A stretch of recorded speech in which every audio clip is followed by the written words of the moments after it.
Imagine this.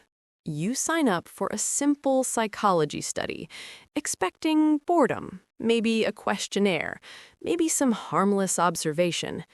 Instead, within just a couple of days, you find yourself in a dim basement, stripped of your identity, trembling under fluorescent lights, while strangers your own age bark orders at you. And something inside you begins to shift in ways you didn't think were possible. And here's the thing. Every single person involved insisted they were ordinary. No criminals, no sadists, no villains, just regular young men. But the moment the Stanford Prison Experiment began, led by Philip Zimbardo, something ancient seemed to wake up inside them. And, the unsettling question is, could that same thing wake up inside you, too? How much of your personality is truly yours, and how much depends on the walls around you, the clothes you wear, the rules someone else wrote? It's August 1971. America is spiraling with prison riot and questions about human behavior. And Zimbardo decides to simulate a prison to uncover how easily identity can be reshaped.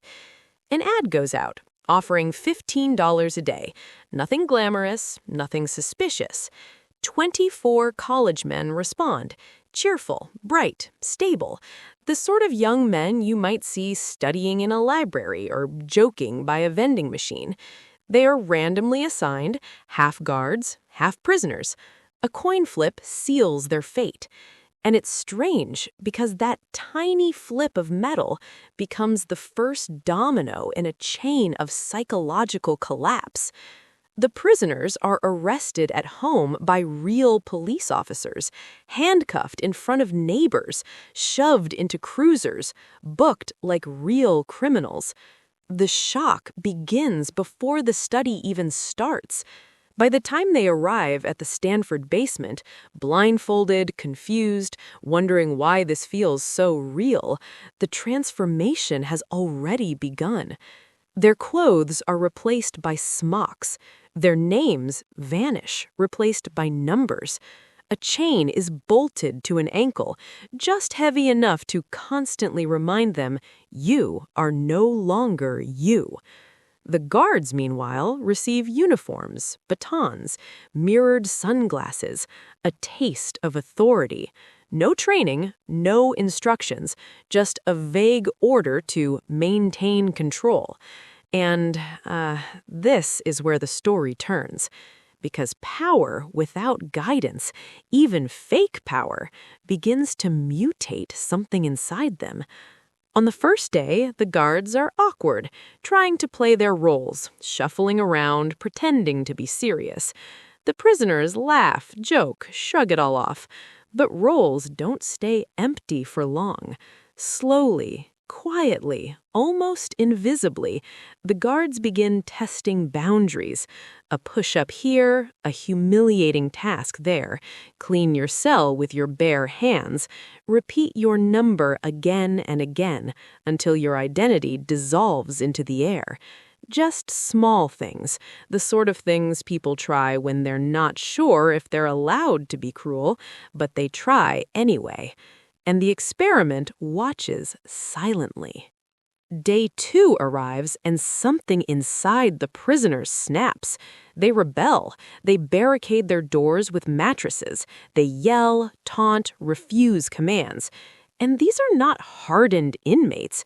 These are boys barely old enough to rent a car. Yet the rebellion is fierce, sudden, and desperate. And what's even more disturbing is what it awakens in the guards. Panic first, confusion, and then something darker. They attack with fire extinguishers, dragging prisoners from cells, stripping them, isolating them. Punishments become creative, humiliating, designed to break spirit rather than enforce order. And it happens fast, shockingly fast. Within 48 hours, ordinary young men start acting like different creatures entirely. Some guards become frighteningly inventive in their cruelty. Others look away, letting cruelty bloom in the darkness.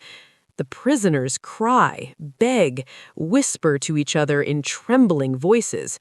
One asks to leave, and Zimbardo denies him, not as a researcher, but as a superintendent, forgetting the whole thing is supposed to be pretend.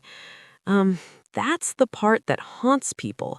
Even the man running the study forgot who he was. By day 5, the prisoners are breaking apart. One screams until his voice collapses.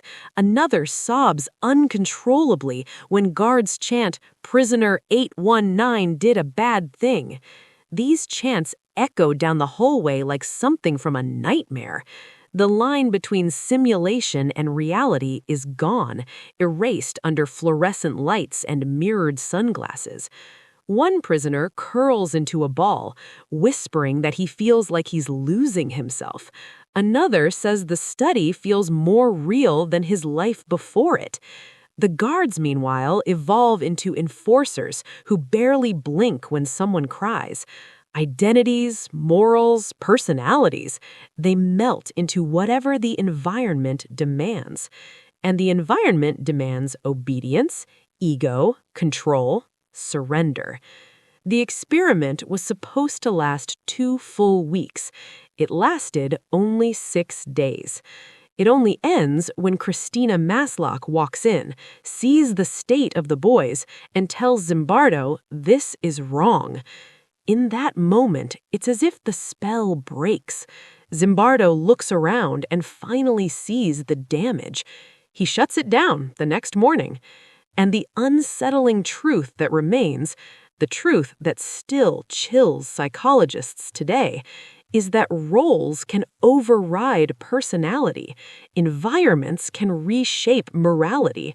Power can corrupt with terrifying speed, and identity is fragile.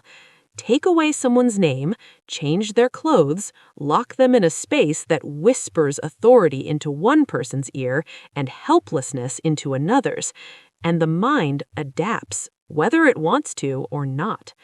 The darkest part of the Stanford Prison Experiment isn't the cruelty that happened, it's the ease with which it happened, the speed, the naturalness, the lack of resistance. But buried inside that darkness is also a strange kind of hope, because if bad environments can warp us, good environments can lift us up. Discipline comes from disciplined surroundings. Confidence comes from confident spaces. Breaking bad habits often requires breaking the environment where those habits were born. Identity is not fixed. You are not fixed.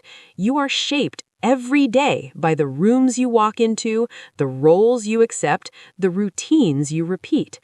Maybe the Stanford Prison Experiment wasn't just a warning about human cruelty. Maybe it was a mirror, reflecting how dangerously moldable we are. And maybe it was also an invitation, a reminder that if destructive systems can shape ordinary people into something frightening, then intentional, compassionate systems can shape ordinary people into the strongest, brightest version of themselves. The environment you choose becomes the identity you live. And that was the Stanford Prison Experiment. Follow the channel for more hidden truths.